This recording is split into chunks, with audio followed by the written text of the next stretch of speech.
Itinanggi ng Department of Budget and Management ang pagpapalabas ng milyong-milyong pisong pondo para sa farm-to-market roads. Ayon sa ahensya, humingi na sila ng tulong sa NBI para imbestigahan ang nasabing usapin. Ang detalye sa ulat ni Rocky Ignacio. Hindi nagpalabas ang Department of Budget and Management ng 879 milyon pesos na Special Allotment Release Orders o SARO para sa proyektong farm-to-market roads. Git ni Budget Secretary Butcho Abad na pag-alamang peke ang 12 SARO dahil hindi pa nalalagdaan ito.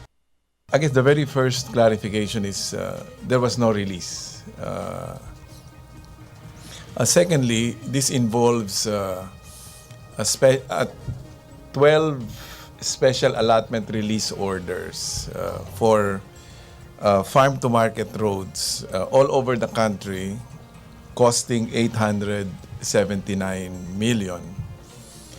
That has not been released yet nor signed. Nagsimula ito na magduda ang regional offices ng DBM at Department of Agriculture na may magtanong umano na local officials kung nakapagpalabas na ng SARO. Malinaw niya na mali ito sa proseso ng pamahalaan. When the director in charge inquired from the office of then Assistant Secretary Luz Cantor and our office, she was told that the SAROs are still with her, and in fact they had not been signed. So when I learned about this, this was October 22. So we got all the documents and looked at the so-called signed SAROs and concluded very clearly that these were forgeries because we had the originals which were not signed and had not been released. Bagamat hindi pa nalalagdaan, agad kinansela ng pamahalaan ng naturang SARO project isang araw bago ito mabunyag. Humingi na rin ng tulong ang DBM sa NBI na kasalukuyang iniimbestigahan ng naturang insidente. We certainly would have been open to informing the public about the results of the NBI findings, but not in the middle of an investigation which is still ongoing.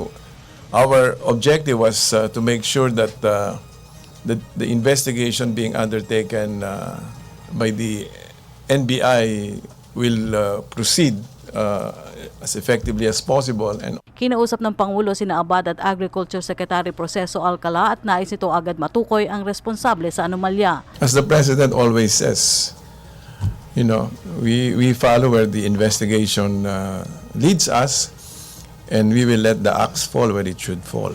So that's still the policy here and in every agency of government.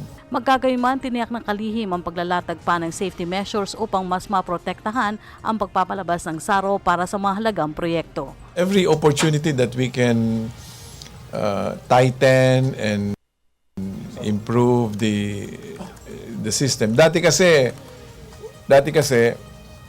decentralized, manual. We have moved into centralized, automated.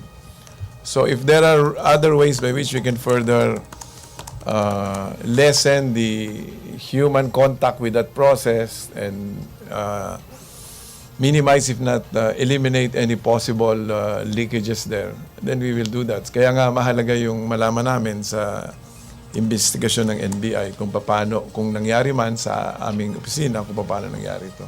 Para sa Telebisyon ng Bayan, Rocky Ignacio.